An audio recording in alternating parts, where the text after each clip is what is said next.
Someone asked me recently about the red string that people put on sometimes, or that they might be forced to buy on their way to the kotel. So, the question is that how Jewish is that? Is like how based is it in our sources? So, it's not so based in our sources. There's a question if it's against our sources or there's support for it. So. I was reading an article by Rabbi Ari Enkin. He says that, this is his language, its true origins are likely from Hinduism, or it is referred to as the Kalava, and is alleged to ward off the evil from those who wear it. Both ancient and modern Buddhism advocates the use of a red string for protection and blessings.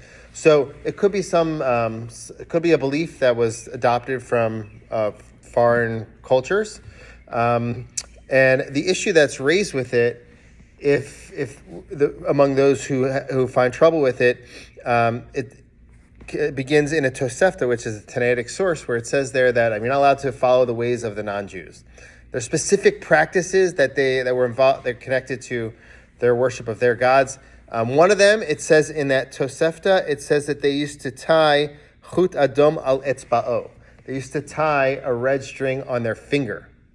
Okay, so that's not what people do. They'll tie it on their wrist. And that's where some of the discussion emerges. So there's big rabbis who say it's problematic. There's other big rabbis who say it's not problematic. Those who say it's not problematic, they say that we go specifically about what's written there. It's tied around your finger. That specific custom in that time, Darkei Marie. But if it's tied around your wrist, it's something else. Another way that it's explained is that those acts are forbidden when they're done for no purpose or for illicit sexual acts. But if there is a purpose, which in this case people tie it for the purpose of protecting themselves from the evil eye, so then it wouldn't be a problem. So that's the different sides connected to that Tanaitic source. There are Rav Ovadia Yosef, Rav Mordechai Eliyahu. Rav Mordechai Eliyahu was one of the chief rabbis of Israel. He says that it's a minhag kadum b'efshar lamshich ken, it's an ancient custom and you can continue doing it. So there's support for those who want to continue doing it. There is a custom to take the red string and wrap it around the grave of Rachel 7 times, and it's purported that some of those strings that you purchase are from that wrapping around. Can I guarantee that they all are? Probably not. And the price doesn't always indicate that they are as well. But for me, in my life, I've never gone with one. I wouldn't judge somebody who would. But I kind of follow the direction of my rabbis, specifically Rav Shlomo Aviner. He was one of my strong influence on me. And he used to say, just stay simple and try to do the hard work. And you'll get a lot of blessings that way. So, on Rosh Hashanah, they say Torah, Tefillah, and Tzedakah.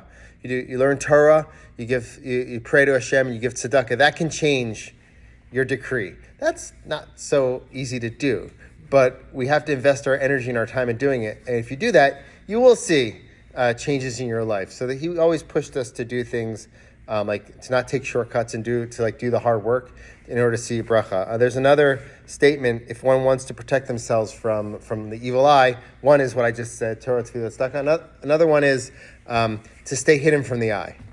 There's a concept in our tradition that says the blessing resides upon something that's hidden from the eye. I don't know if you ever experience this, you have something there's a lot of fanfare around it, you talk about a lot, and all of a sudden that something doesn't come to fruition. But other times when you're more quiet about something, you kind of just do things under wraps, it ends up working out okay. So there's a concept like that, be hidden from the eye, meaning act modestly, keep it simple, stay out of the eye, and then you'll be able to protect yourself from the evil eye. And one more remedy is the Torah says, Tamim Tem Hashem Elokecha, be simple with Hashem.